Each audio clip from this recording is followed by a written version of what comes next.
नमस्कार, मैं Hari Kishan Meena, assistant professor physics, government girls college Khiroda. Electronics के लेक्चर में आपका स्वागत है।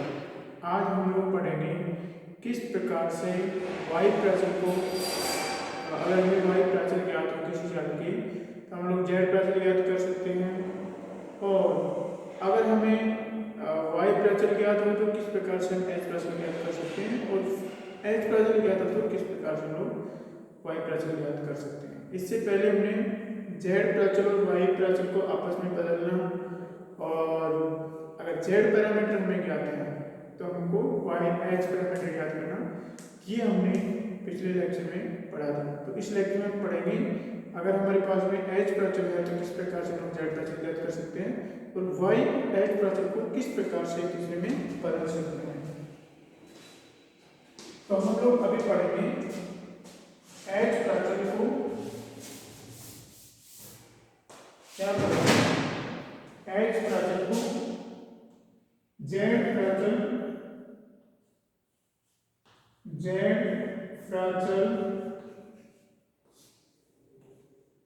एच प्राचल के रूप में, ठीक है, जेड प्राचल एच प्राचल के रूप में। तो कन्वर्ट करने के लिए हमें जो नेटवर्क था, किसी नेटवर्क के लिए जेड प्राचल लिखते हैं हम लोग, उनके लिए समीकरण लिखते हैं। तो जेड प्राचल के लिए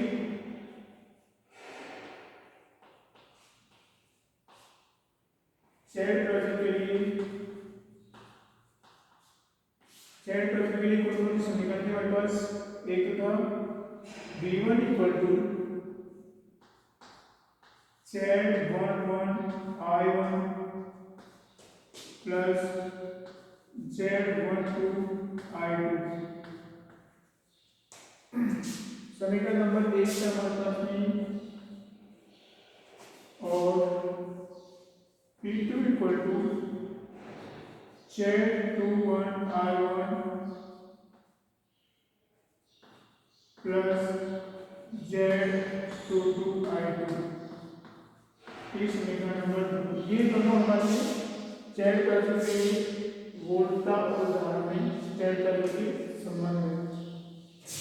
इसी प्रकार से हमारे पास वायु प्राचल के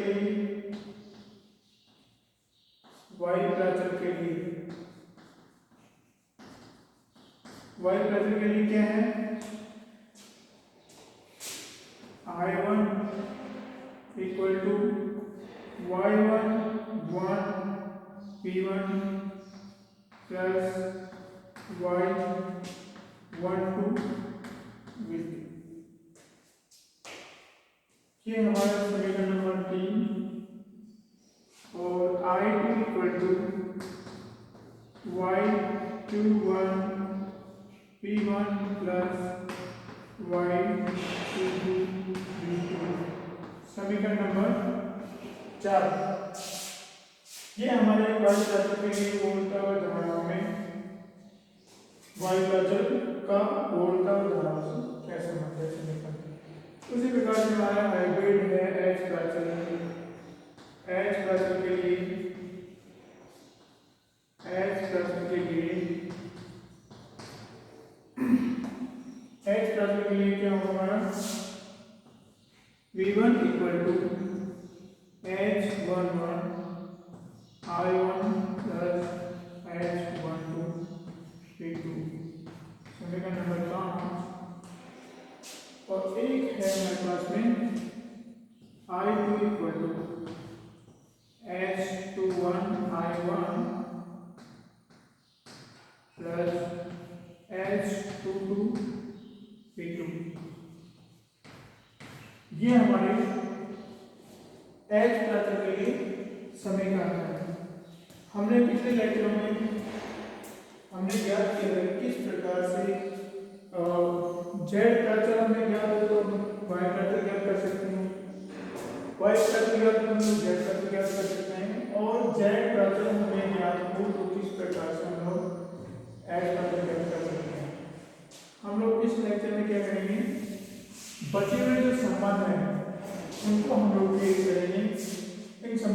सहायता से सिंपल मैथमेटिक्स होती है। कोई जरूरी नहीं है हम लोग एक मेथड से सॉल्व करें, हमारे पास और भी बहुत सारे मेथड हो सकते हैं जिनसे सॉल्व करके हम लोग उनके बीच में संबंध स्थापित कर सकते हैं। लेकिन हमारा संबंध इस प्रकार से होना चाहिए कि हमको उसको समझने में, याद करने में या फिर उपयोग लेने में हमको उसकी आसानी होनी चाहिए और सॉल्व करने में हमको या समाधान निकालने में हमको ज़्यादा कठिनाई का सामना नहीं करना पड़ेगी। तो अब हम लोग क्या करेंगे, जेड पैरेलल एच पैरेलल के रूप में, अर्थात हमें एच पैरेलल पता है तो इस प्रकार से हम लोग जेड पैरेलल ज्ञात करेंगे। हमने ये मान लिया कि हमारे लिए H11, H12, H21 और H22 पता है, तो हम इस प्रकार से Z11, Z12, Z21 और Z22 ज्ञात करेंगे। ओके, तो देखो हम लोग ज्ञात करने के लिए क्या करते हैं, जिस भी प्राचल का मान ज्ञात करना होता है उसकी समीकरण हम लोग छेड़ते हैं, क्योंकि उसकी समीकरण से हम लोग कंपेयरिंग करते हैं, और जिस प्राचल के रूप में हम लोग समीकरण ज्ञात करते हैं उस प्राचल के मूलता और धाराओं की समीकरण है, उनकी सहायता से हम लोग इस प्रकार के समीकरण उत्पन्न करते हैं ताकि वो इस मूलता और धाराओं के रूप में आ जाए। ठीक है, फिर हम लोग क्या करेंगे, मूलता और धाराओं के समीकरण है, मान लीजिए उनमें जो धारा है या फिर यहाँ पे मूलता है, यहाँ पे मूलता और धारा है, तो उनकी जो उसके से समान पोजीशन पे स्थित जो गुणांक है उनकी तुलना करते हैं, हम लोग उनका मान ज्ञात करते हैं। तो देखो हम लोग क्या करेंगे, यहाँ पे देखो हमारे V1 है, यहाँ पे भी V1 है, यहाँ पे I1 है, लेकिन यहाँ पे I2 है, यहाँ पे V2 है। तो हमको इस समीकरण की तुलना करने के लिए यहाँ पे I2 की जरूरत पड़ेगी, लेकिन हमारे पास यहाँ पे I2 है। ठीक है, यहाँ पे हमारे पास क्या है, I2 है, और यहाँ पे हमारे पास में लेकिन यहाँ पे हमारे पास V2 होना चाहिए। ठीक है, तो हम लोग क्या करेंगे, करते क्या है, हम लोग यहाँ से इस समीकरण से हम लोग सबसे पहले इसमें अगर हम लोग V2 के रूप में यहाँ से समीकरण याद करें तो V2 का समीकरण हमारा क्या आएगा, I1 और I2 के रूप में आएगा। तो देखो V2 का समीकरण I1 और I2 के रूप में आएगा। ठीक है, तो हम लोग समीकरण 6 से क्या करते हैं, समीकरण 6 को हम लोग रीअरेंज कर देते हैं। तो हमारे पास क्या आता है, V2 H22 V2 is equal to I2 minus H21 I1। Okay, अब हम लोग यहाँ से V2 ज्ञात कर लेते हैं, यहाँ से हमें V2 ज्ञात की, तो देखो V2 कितनी आएगी, V2 equal to I2 divided by H22 और this minus H21 divided by H22 times I1। ये हमारा V2 आ गया। चलो हम लोग इसकी इस तरह से लिखते हैं, V2 equal to I1 then I2। इसको हम लोग पहले लिखते हैं, इसको बाद में लिखते हैं। तो हमारे पास में V2 इक्वल टू कितना आ रहा है, V2 equal to minus H21 divided by H22 I1 plus 1 upon H22 I2। ठीक है, हम लोग इसको समीकरण नंबर से हमारे पास है 6 में, तो हम लोग 7 समीकरण नंबर लेते हैं। ठीक है, तो ये हमारे पास V2 आ गया। V2 कितना है हमारे पास, V2 equal to I1 some coefficient and I2 some coefficient. तो यहाँ पे हमारे V2 equal to I1 times some coefficient and I2 times some coefficient. ठीक है, इस प्रकार से हम लोग समीकरण 2 की ओर अगर समांतर अगर कंपेयर करें, तुलना करें हम लोग, तो हमारे पास में क्या आएगा, हमारे पास में समीकरण 2 की ओर 7 की तुलना करें तो हमारे पास में Z21 और Z22 आ जाता है। ठीक है, इसमें लिख देते हैं हम समीकरण V2 equal to Z21 I1 plus Z22 I। Okay, ये समीकरण पूरा 4 है। देखो इनकी तुलना करेंगे हम लोग तो इसके बराबर ये आएगा, इसके बराबर ये आएगा, ठीक है, जो भी कोफिशिएंट है। तो हमारा Z21 कितना है, Z21 हमारा Z21 आया है minus H21 divide H22 minus H21 divide H22 और हमारा Z22 कितना है 1/H2 Z22 equal to 1/H2। हमारे पास दो मान आ गए, ठीक है, और किस किस के आगे Z21 के और Z22 के। अब हम लोग Z11 और Z12 का मान ज्ञात करेंगे। इसके लिए हम लोग इन जो समीकरण नंबर 5, 6 और 1 तो है इनका ही उपयोग करेंगे, ठीक है। तो देखो किस रूप में हम लोग उपयोग करेंगे, यहाँ से हमने क्या किया था, यहाँ से देखो V2 के रूप में समीकरण ज्ञात करें तो I1 I2 के रूप में आ गया, लेकिन ये समीकरण हमारा V1 के रूप में है। ओके, यहाँ पे I1 है लेकिन यहाँ पे V2 नहीं होना चाहिए, होना चाहिए I1। तो हम लोग क्या करते हैं, इस यहाँ से V2 का मान, इस समीकरण से V2 का मान इस समीकरण में रख देते हैं, ठीक है। तो समीकरण 7 से V2 का मान समीकरण 5 में रख देते हैं, ठीक है। तो देखो क्या आएगा हमारा V1 equal to H11 I1 plus H12 और ये V2 का मान यहाँ से, क्योंकि ये V2 का मान इस समीकरण से आया है नहीं, तो इस मान को यहाँ पे रख दिया हमने, कितना है हमारा V2 minus H21 divided H22 times I1 plus 1/H2 time I2, ये मान रख दिया हमने, ठीक है।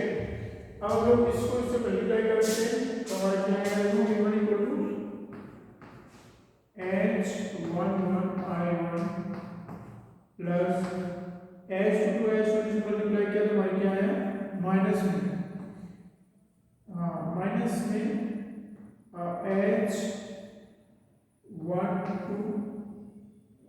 H21 divide by H22 times I1, फिर इस H1 को इससे मल्टीप्लाई कर दिया हमने प्लस H22 टाइम I, ये हो गया। अब लोग क्या करते हैं, यहाँ से इस दोनों में से I1 कॉमन ले लेते हैं, P1 equal to I1 common लिया तो देखो इससे ये मल्टीप्लाई हो जाएगा तो हमारे पास H11 H22 minus H12 H21 divide by H22 और यहाँ पे I1 प्लस ये H कैसे आएगा H12 डिवाइड बाई H22,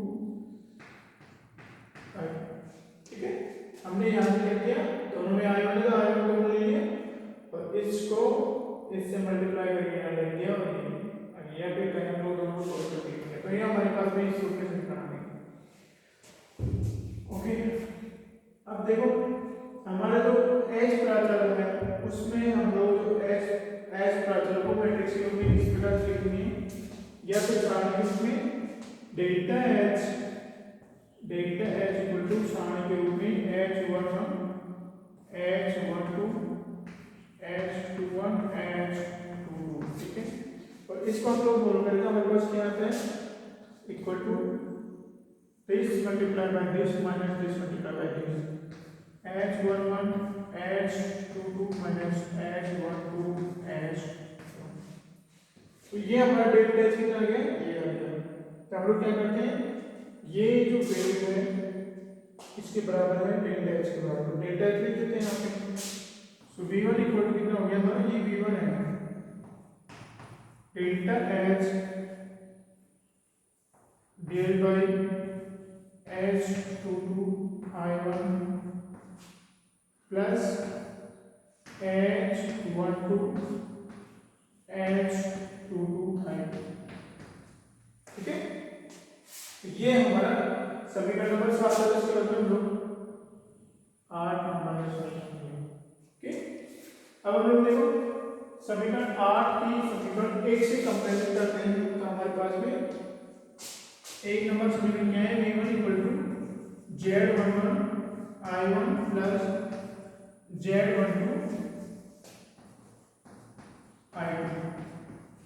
ये हमारे पास समीकरण नंबर 1 था। तो दोनों के हम लोग कंपेयर करेंगे। यहाँ पे I1, यहाँ पे हमारा I2 है और ये v1 इक्वल टू है। तो v1 का मान किसके रूप में, I1 और I2 के रूप में सब कोएफिशिएंट टाइम्स लिखा हुआ है। ठीक है, ऐड करके तो इसका जो गुणांक है वही ये होगा और इसका I2 का जो गुणांक है वही I2 का गुणांक यहाँ पे होगा। तो हम लोग कंपेयर करेंगे। हमारा Z1 कितना देगा, इसके बराबर Z1 बना देगा और Z12 इसके बराबर देगा। तो देखो हमारा Z11 किसके बराबर है, Z11 delta H divided by H22।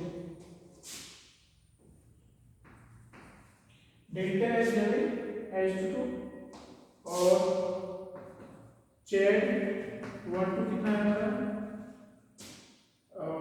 H12 upon H22। ये हमारा Z12 का मान आ गया। तो देखो हम लोग, हमको पता है कि हमारे पास y प्राचल क्या है, तो हमने z प्राचलों के मान ज्ञात कर लिए। हम लोग z प्राचल को सामान्य रूप में लिख देंगे ताकि हमें आसानी हो। इस प्रकार लिखेंगे Z11 Z12 Z21 और Z22। ठीक है, सारे ये मैट्रिक्स फॉर्म में लिखेंगे। देखो this is equal to Z11 कितना है, delta H given H22। Z12 कितना है, H12 गिवन H22 और Z21 कितना है, minus H21 given H22 minus H21 given H22 और Z22 कितना है,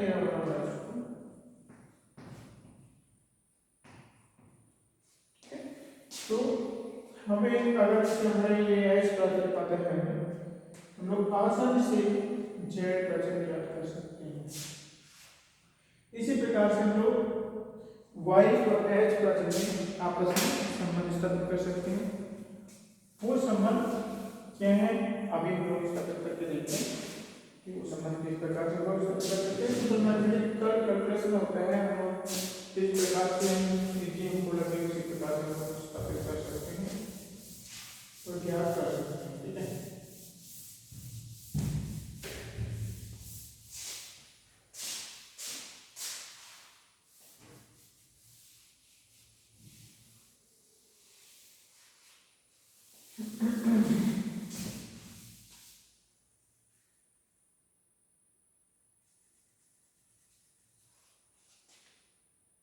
सबसे पहले हम क्या करेंगे,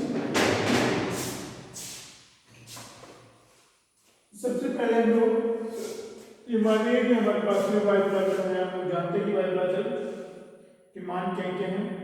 तो हम लोग h प्राचल को ज्ञात करेंगे। हमने इन z प्राचल और y प्राचल के मध्य संबंध स्थापित कर दिए थे, एक दूसरे में कन्वर्ट करना। अब हम लोग y प्राचल को z प्राचल में, सॉरी h प्राचल में, h प्राचल को y प्राचल में कन्वर्ट करने के संबंध सूत्र व्यक्त करेंगे। तो सबसे पहले हम लोग क्या करेंगे, हम ये मानेंगे कि हमारे पास में y प्राचल दे रखा है और फिर हम लोग उसको उसकी सहायता से हम लोग h प्राचल ज्ञात करेंगे। तो हम लोग क्या करेंगे, h प्राचल ज्ञात करेंगे। h प्राचल y प्राचल के रूप में हम लोग ज्ञात करेंगे। देखो एच प्लस ज्ञात करने के लिए हम लोग क्या करेंगे, इन समीकरणों से ऐसे समीकरणों की तुलना करेंगे जो इनके समान हो। ठीक है, जैसे v1 i1 और i2 v2 के रूप में लिखा हो और i2 i1 और v2 के रूप में लिखा हो, तो हमारे पास में जो y प्राप्त के जो गुणका उदाहरण के रूप में जो समीकरण है उनको इस प्रकार से हम लोग रीअरेंज कर सकते हैं कि हमारे पास में v1 का मान i1 और v2 के रूप में और i2 का मान v1 और v2 के रूप में आ जाएगा। देखो यहां से देखो हमारे पास ये i2 है, यहाँ पे भी हमारे पास i2 है, तो i2 का मान किसके रूप में है, v1 और v2 के रूप में।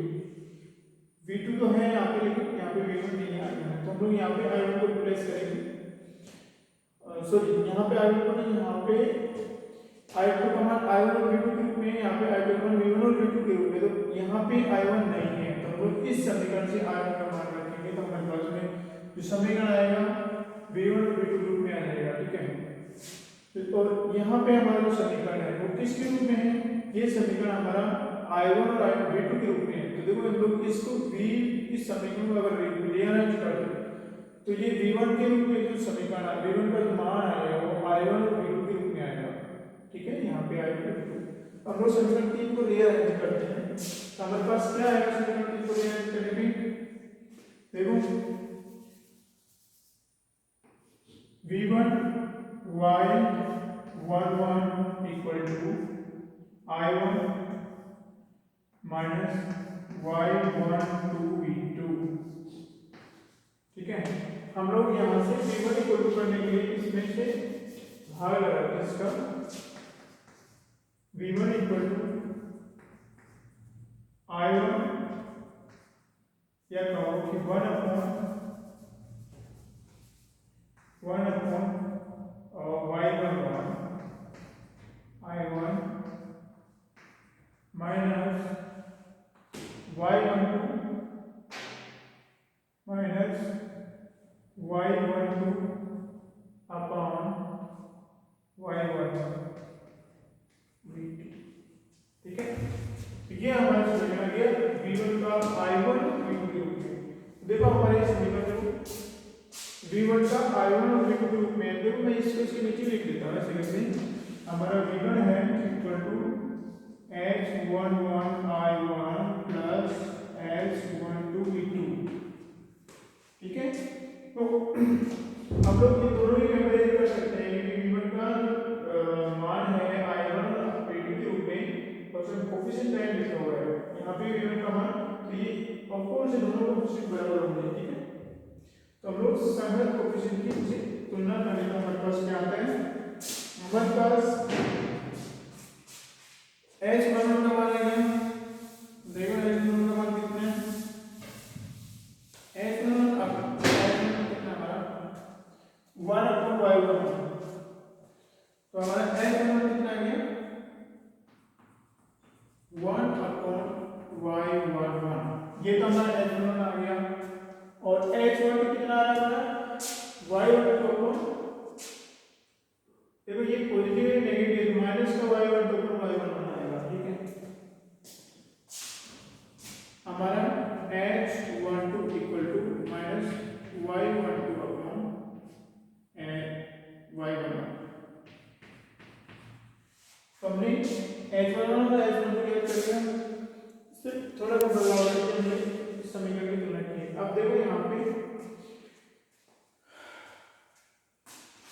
यहाँ पे ये समीकरण i2 के रूप में है और यहाँ पे v1 है, यहाँ पे i1 है, यहाँ पे v2 है, यहाँ पे v2 है, तो हमारी जो प्रॉब्लम क्रिएट हो रही है वो ये है कि हमको इस v1 को इस तरह से रिप्लेस करना पड़ेगा कि यहाँ पे भी हमारा i1 है, हम लोग v1 की वैल्यू वहां से इस समीकरण में रख देंगे। ठीक है, तो क्या करेंगे, इस समीकरण से v1 की वैल्यू इस समीकरण में रखेंगे हम लोग। देखो i2 equal to y21 v1 कितना है वहां से देखो, v1 i1 upon 1 upon y11 i1 minus y12 y11 v2। ठीक है, और ये हमारा y2 v2 प्लस में होगा plus Y two two B two. ठीक है, हमने कुछ नहीं किया, v1 की वैल्यू ये वहां पे रख दी है, तो y21 time v1 this is v1। अब हम लोग इसको सोल्व करते हैं आगे, तो हमारे क्या आता है i2 इक्वल टू y, इसको अंदर मल्टीप्लाई करते हैं हम लोग, ये आ गया y21 divide by y11 times i1। इसको इससे मल्टीप्लाई कर दो आप, माइनस में आएगा y12 divide by y11 time v2 और प्लस में हमारा y22 टाइम v2 है। ठीक है, इसको जैसे इससे मल्टीप्लाई करके मैंने लिख दिया। अब देखो यहाँ पे v2 कॉमन है, तो v2 कॉमन ले लेते हैं, तो हमारा देखो i2 equal to y21 upon y11 i1, और क्या आएगा देखो, ये पॉजिटिव नेगेटिव हम लोग पहले इसको लिख देते हैं, y11 time y22 y1 y22 minus y12 y21 time v2 divide by y1। Okay, ये हमारे से निकल आएंगे, दोनों को हमने देखो इससे मल्टीप्लाई करके लिख दिया, पॉजिटिव है और ये नेगेटिव है तो लिख दिया। ठीक है, डिवाइड बाय y1। अब देखो हमारे जो y मैट्रिक्स है उसको हम लोग इस प्रकार से लिख सकते हैं, हमारे पास आने के रूप में delta y equal to y11 y12 y21 y22। Okay, और इसका हम लोग विस्तार करेंगे, हमारे पास क्या आएगा y11 y12 minus y21 y22, इस प्रकार से आएगा। तो हम लोग इसका मान वहां पे रिप्लेस करते हैं और उसको हम लोग डेल्टा वाई के रूप में लिखते हैं।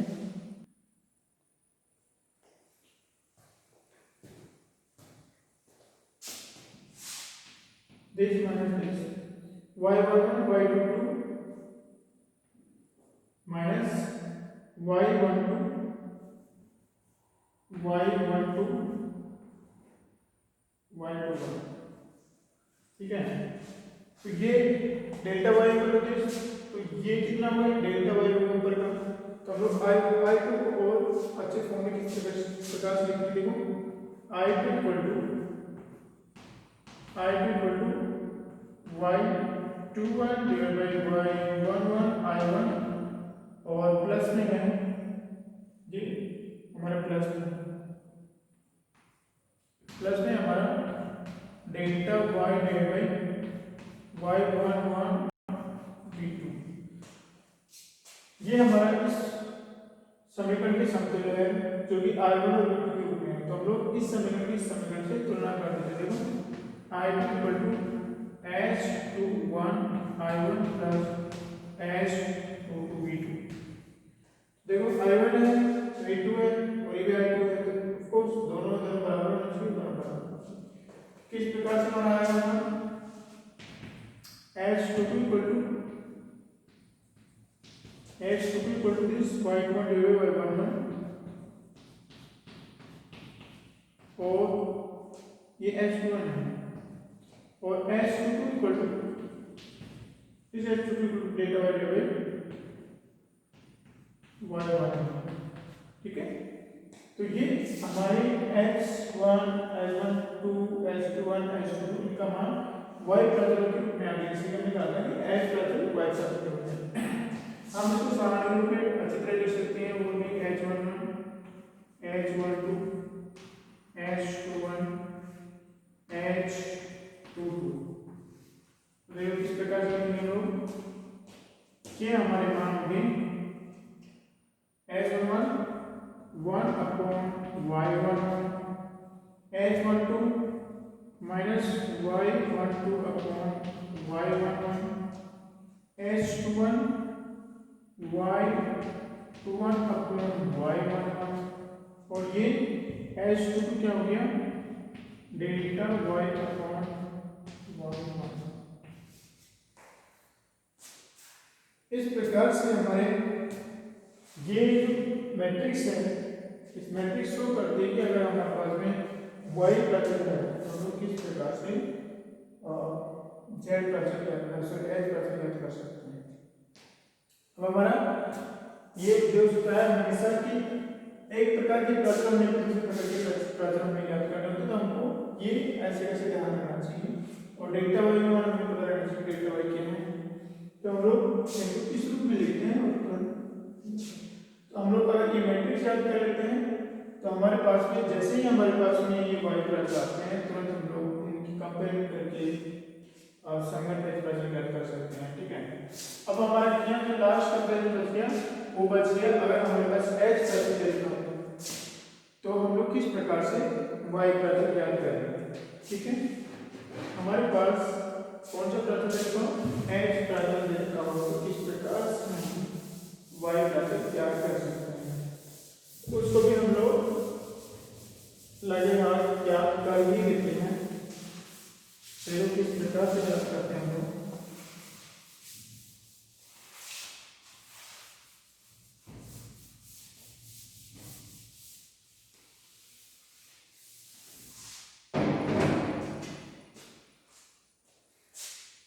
हम लोग क्या करेंगे, वाई प्राचल ज्ञात करेंगे एच प्राचल के रूप में, अर्थात हमको ये प्राचल आता है तो किस प्रकार से हम लोग ये प्राचल ज्ञात कर सकते हैं। ठीक है,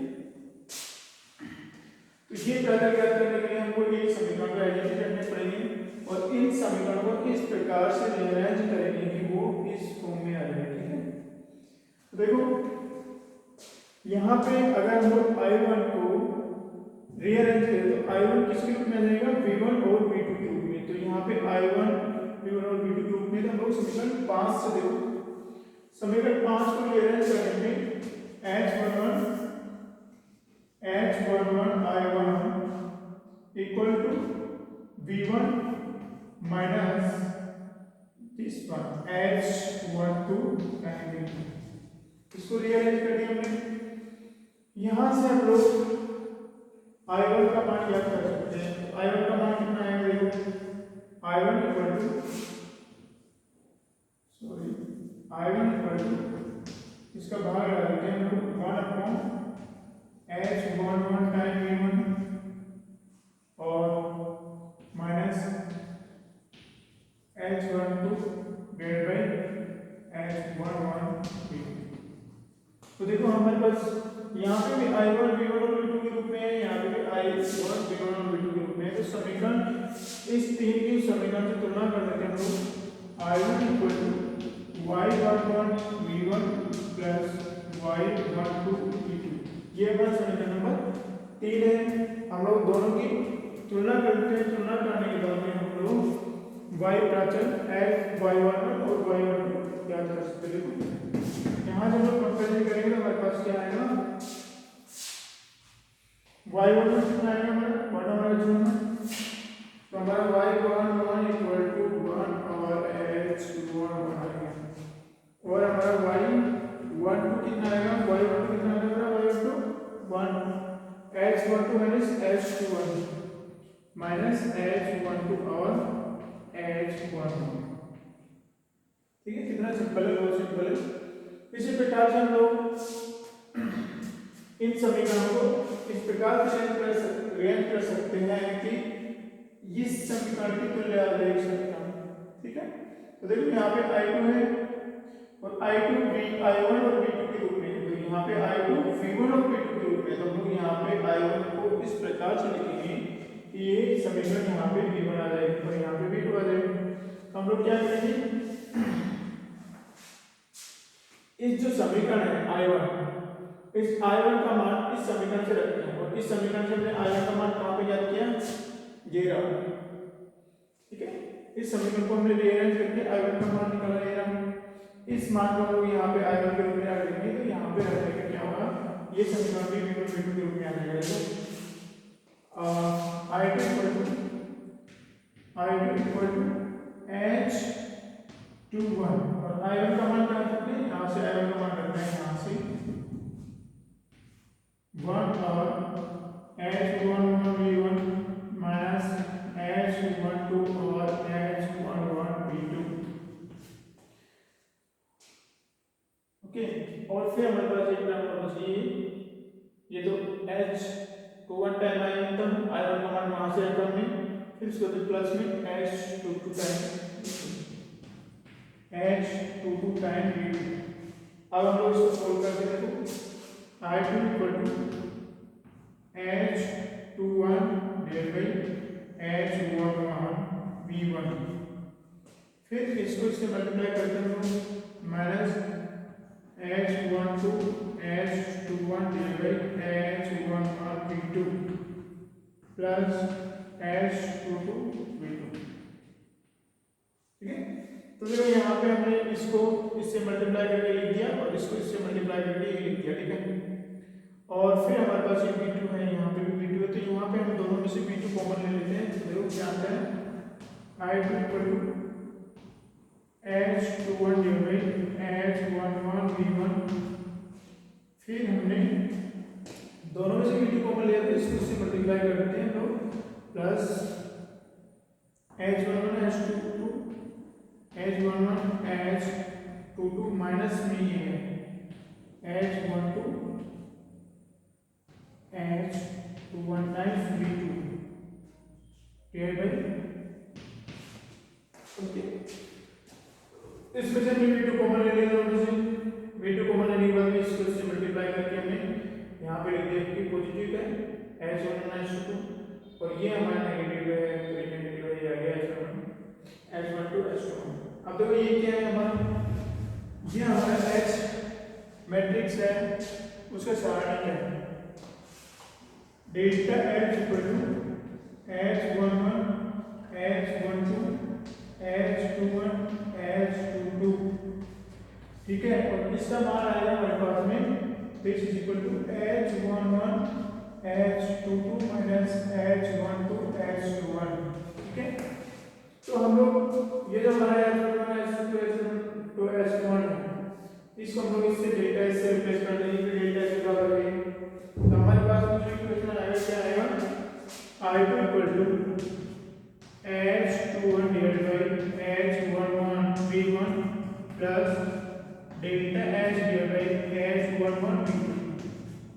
ये हमारे पास समीकरण आ गया, हमने इस प्रकार से रीअरेंज कर दिया इसको कि I2 के समतुल्य देखो, तो हम लोग इस समीकरण की इससे तुलना कर लेते हैं। मैं नीचे लिख देता हूं इसको I2 equal to H21 I1 H sorry इसके इस समीकरण की हमसे इससे तुलना करते हैं। I2 equal to Y21 V1 plus Y22 V2। ठीक है, क्योंकि हमको Y प्राचल ज्ञात करना है, प्राचल तो पहले करना चाहते हैं। देखो ये V1 और V2 के रूप में ही समीकरण, और ऊपर वाले समीकरण V1 और V2 के रूप में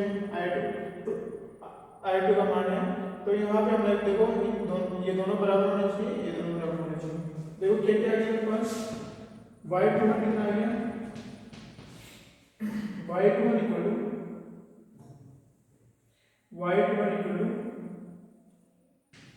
H21 डिवाइड H11 और Y22 equal to delta H divide H11।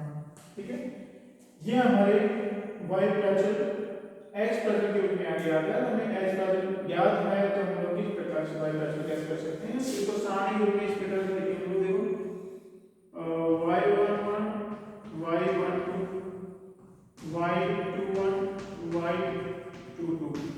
ठीक है, इसका मैट्रिक्स ये हो गया, तो मैट्रिक्स रूप में क्या आएगा ये Y11 1 upon H11 Y12 minus H12 upon H11 Y21 H21 divide H11 और Y2 equal to delta H divide H1।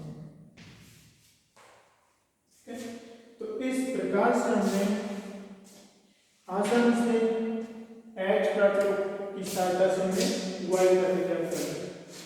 अगर इलेक्ट्रॉनिक्स में कहीं पे भी एक प्रकार का प्राचल दे दिया है, जैसे हमारे पास Z प्रकार का प्राचल दे दिया है और हमको सर्किट को या फिर जाल को समझने में या कोई पर्टिकुलर जो हमारा उद्देश्य है उसके लिए हम लोग उसको हल करते हैं। तो हम परेशानी आ रही है तो वाई प्रेशर के रूप में हम उसको लिख सकते हैं, वाई प्रेशर के रूप में प्रॉब्लम है उसको एच प्रेशर के रूप में लिख सकते हैं।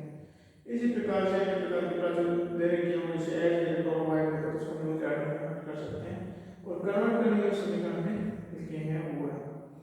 और हम लोग इनको सबको एक साथ कनेक्ट करके लिख सकते हैं, वाई प्रेशर एच प्रेशर और जेड प्रेशर को जितना मुझे याद है मैं कोशिश करूँगा कि उनको ठीक से लिख दूँ।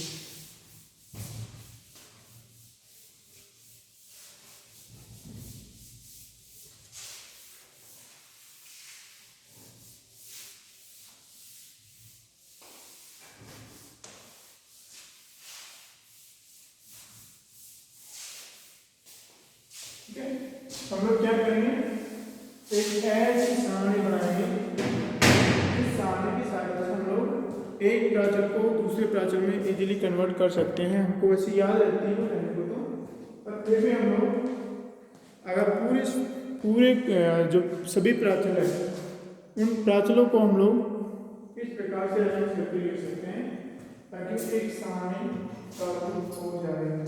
देखो किस प्रकार से लिखेंगे, हम एक लाइन यहाँ पे लिख देते हैं,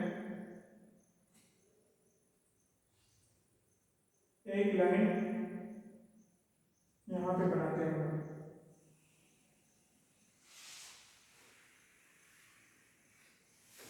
ठीक है, और एक लाइन ऐसा बनाते हैं,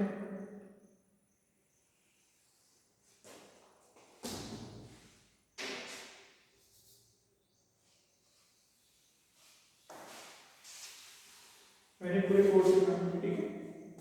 तो सबसे पहले जैसे हमारे इधर यहाँ पे भी हम लोग जेड वाई और एक्स प्राचल लिखेंगे और इधर भी हम लोग जेड वाई और एक्स लिखेंगे। देखो सबसे पहले हमने यहाँ पे जेड प्राचल लिखा, जेड प्राचल, यहाँ पे हम लोग प्राचल लिख देते हैं, प्राचल ऊपर भी और नीचे, ठीक है। तो यहाँ पे जेड प्राचल लिख दिया हमने और जेड प्राचल, और देखो यहाँ पे भी हम लोग जेड लिख देते हैं पहला। तो जेड को जेड में कन्वर्ट करने के लिए क्या होगा हमारे पास, कुछ नहीं कन्वर्ट करने की जरूरत नहीं, Z one Z two one और जेड टू टू, ठीक है। फिर इसको हम लोग इसमें बंद करते हैं, तो यहाँ पे लाइन लिख देते हैं, ठीक है। फिर हम लोग यहाँ पे वाई प्राचल लिखते हैं, ये वाई प्राचल, तो वाई प्राचल को किस प्रकार से जेड प्राचल में लिखेंगे हम लोग, देखो वाई प्राचल को किस प्रकार से यहाँ पे लिखेंगे हम लोग, Z two two divide by delta Z minus Z two one divide delta Z, ठीक है। और सॉरी जेड वन टू यहाँ पे minus Z two one divide delta Z और ये Z one one upon delta Z. तो हमने हमको जेड प्राचल क्या आता है, तो हमने वाई प्राचल यहाँ से याद कर सकते हैं किस प्रकार से हमारा वाई प्राचल, एक लाइन हमने और खींच दी यहाँ पे। अब हमारा एक प्राचल हो गया वाई प्राचल, सॉरी एच प्राचल बचेगा, कौन सा प्राचल बच गया, एच। तो हम लोग किस प्रकार से लिखेंगे एच प्राचल, अगर हमें जेड प्राचल ज्ञात हो, देखो delta Z divide by Z two minus यहाँ पे आएगा Z one two divide by Z 2 और यहाँ पे आएगा माइनस Z21 डिवाइड Z22 और यहाँ पे आएगा हमारा 1/Z22। ठीक है, मैं एक बार लिख देता हूँ, उसके बाद फिर मैं दोबारा से चेक करके अगर कोई फ्रैक्शन हो तो उसको ठीक से लिख सकती हूँ। तो ये हमारा जेड प्राचल है। तो इस प्रकार से जेड प्राचल याद तो हम लोग वाई प्राचल याद कर सकते हैं।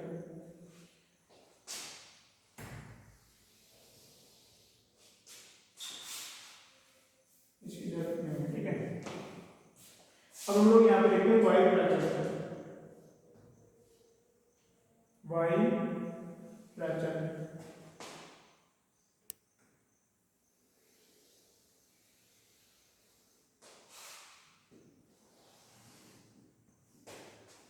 और यहाँ पे एच प्राचल, यहाँ पे लिखेंगे हम लोग एच प्राचल।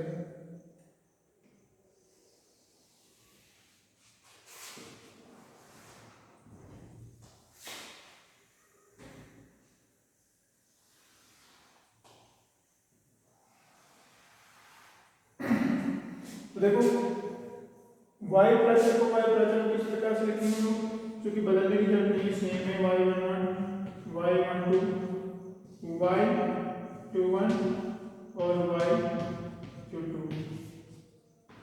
ठीक है,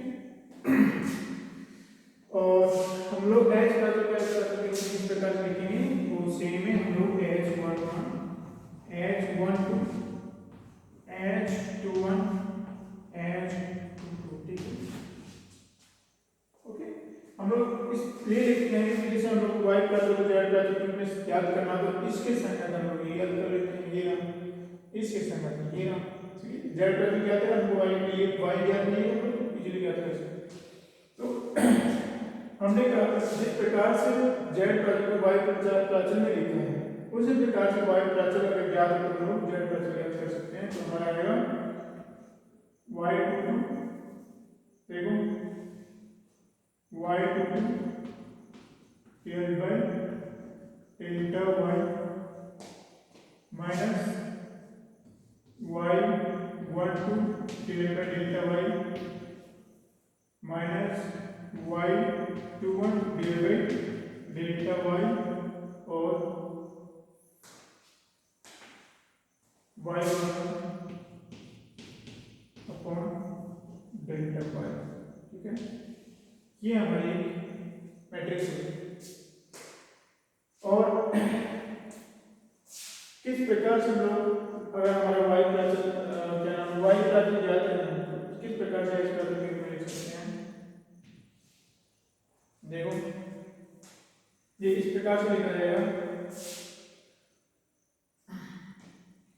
डेल्टा वाई अपॉन और 1/y11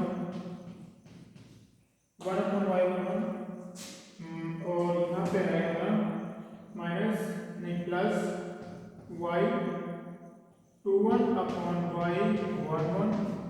ठीक, और यहाँ पे आता है हमारा minus y21 divided by y11 और यहाँ पे आता है हमारा डेल्टा y अपॉन y1। ठीक है, ये हमारा y प्राचल याद है हमारा किस प्रकार से h प्राचल। अब हमने देखो z प्राचल के रूप में हमने h प्राचल को लिखा, तो इसके समान रूप से यहाँ पे आता है हमारा z प्राचल h प्राचल के रूप में। देखो कैसे आएगा, ये आएगा हमारा डेल्टा h अपॉन h22 और minus h21 upon h22 h12 upon h22 और 1 अपॉन h22। ठीक है, ये हमारा h प्राचल याद है, तो यहाँ पे इस प्रकार से लिखते हैं क्योंकि इसका इससे कंपेरिजन करेगा तो आएगा। ठीक है, और हम y प्राचल किस रूप में लिखेंगे, h प्राचल में h प्राचल याद वाई प्राचल ज्ञात है तो हमको हमने एच प्राचल लिख दी। तो उसी प्रकार से हमारे एच प्राचल ज्ञात होने पे वाई प्राचल लिखा जाएगा यहाँ पे, ठीक है। इस प्रकार से लिखा जाएगा 1/H11 minus H12 upon H11 और H21 अपॉन H11 और डेल्टा H11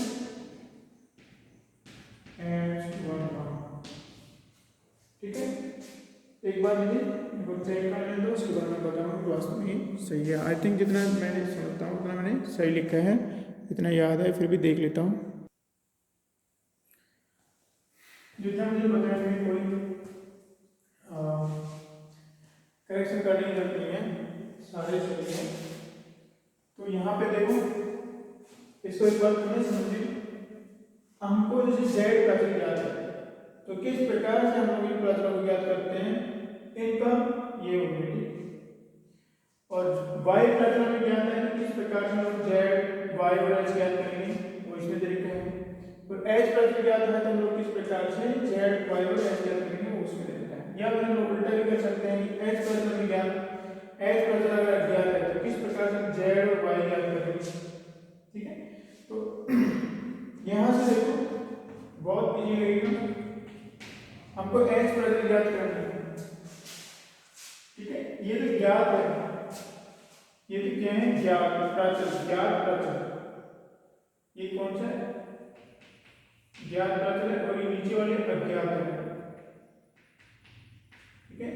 ये अज्ञात है, ये ज्ञात है, ठीक है। तो जैसे हमको वो प्राचल चाहिए, इस लाइन में हम लोग जाएंगे, ये अज्ञात प्राचल है, अज्ञात है हमारा, ये एच प्राचल ज्ञात है, मतलब हमको जेड पता है और वाई पता है। तो हम लोग क्या करेंगे, इस मैट्रिक्स की इन मैट्रिक्स सकल मैट्रिक्स से तुलना करेंगे। अगर हमें वाई प्राचल ज्ञात है तो हम लोग इस मैट्रिक्स की इससे तुलना कर लो, अगर हमें जेड पता है तो इससे तुलना कर लो, ठीक है। तो इजीली हम लोग एच प्राचल ज्ञात कर सकते हैं। उसी प्रकार से अगर हमें वाई प्राचल अगर पता नहीं और एच प्राचल और जेड प्राचल पता है तो इस मैट्रिक्स की इससे तुलना करने पे हम लोग वाई प्राचल को एच प्राचल के रूप में ज्ञात कर सकते हैं, और इस मैट्रिक्स से तुलना करने पे हम लोग वाई प्राचल को जेड प्राचल के रूप में ज्ञात कर सकते हैं। उसी प्रकार से हमारी इस मैट्रिक्स की इन दोनों से तुलना करने पे हम लोग जेड प्राचल वाई प्राचल के रूप में ज्ञात कर सकते हैं, जेड प्राचल एच प्राचल के रूप में ज्ञात कर सकते हैं। दूसरा हम लोग एक और जो संबंध है उसके बारे में हम लोग वो कर सकते हैं। देखो ये मैट्रिक्स इसके समतुल्य है और ये मैट्रिक्स इसके समतुल्य है, तो दोनों मैट्रिक्स आपस में समतुल्य होगी। इसका मतलब 1/y11 इस डेल्टा z/z22 के बराबर होता है, और -y1/y11 z12/z22 के बराबर होगा, और डेल्टा y1/y11 1/z22 के बराबर होगा, और y21/y11 z21/z22 के बराबर होगा। तो कभी कभी हम लोग जैसे हमको देखा होता है डेल्टा वाई और वाई वन देखा होता है, हमको 1/z2 ज्ञात करना होता है, या हमको 1/z2 देखना होता है, तो हम लोगों को ये ज्ञात करना होता है। तो हम लोग इन दोनों में कंपेरिजन करके ज्ञात कर सकते हैं। उसी प्रकार से देखो ये मैट्रिक्स इस मैट्रिक्स से समतुल्य है, ये मैट्रिक्स इस मैट्रिक्स से समतुल्य है, तो हमारा -h21 h11 इसके बराबर होगा, ये डेल्टा h11 इसके समतुल्य है, ये 1/h11 h22 upon delta z के बराबर है, और ये h21 upon h11 minus h2 upon delta z के समतुल्य है। उसी प्रकार से हम लोग ये तीनों मैट्रिक्स आपस में समतुल्य है, दोनों में समतुल्य होगी। तो देखो y2 अपॉन डेल्टा y इसके बराबर होगा h delta h divided h22 minus h21 upon delta y इसके बराबर होगा minus h21 upon delta h के बराबर, और minus delta y11 delta sorry minus y12 upon delta y इसके बराबर होगा h12 अपॉन h22, और y11 अपॉन डेल्टा y किसके बराबर होगा 1/h। कभी होता है जैसे हमको 1/h ज्ञात करना है और मेरे क्या को y11 और डेल्टा y देकर हम लोग उनकी सहायता से ज्ञात कर सकते हैं, ठीक है। तो इस प्रकार से इलेक्ट्रॉनिक्स में हम लोग इसको पूरी अच्छी तरीके से याद कर लेते हैं। एक प्लाजो से दूसरे प्लाजो में बदलने में कोई प्रॉब्लम नहीं आएगी और हम आसानी से एक मैट्रिक्स को दूसरे मैट्रिक्स में बदल सकते हैं। देखो ये हमारी प्रवेशिता है। फॉर एग्जाम्पल मैं उसको एक एग्जाम्पल मैं आपको एक एग्जाम्पल दे रहा हूँ जिससे हमारी प्रवेशिता का व्युत्क्रम क्या होता है, प्रतिबाधा। 1 प्रतिबाधा इक्वल टू प्रवेशिता या 1 प्रवेशिता इक्वल टू प्रतिबाधा। तो जैसे हमको ये ज्ञात करनी है, क्या ज्ञात करनी है, प्रतिबाधा ज्ञात करनी है इसके संगत, तो हम लोग 1/y1 कर सकते हैं। ठीक है, हमारी प्रतिबाधा तो वो इसके समतुल्य होती है। मुझे टोटल क्या पता है तो हम डेल्टा जेड ज्ञात कर लेते हैं और हमको डेल्टा जेड पता है एच टोटल ज्ञात कर सकते हैं, या फिर हमको ये ज्ञात करनी है तो इसकी सहायता से आसानी से ज्ञात कर सकते हैं, जो कि इजी है। इस प्रकार से हमारा ये लेक्चर समाप्त हुआ। अगले लेक्चर में हम लोग किस प्रकार से जो एक प्राचीन के रूप में समीकरण देखते हैं तो वो सर्किट देखते हैं तो दूसरे प्राचीन के रूप में कन्वर्ट करें, उसमें हम लोग सीखेंगे। ये तो बस एक दूसरे प्राचीन को बदलने गए हैं और सर्किट को भी बदलने की कोशिश करेंगे, तो आपको और भी अच्छी तरह से क्लास देखने के लिए बहुत बहुत शुक्रिया। धन्यवाद।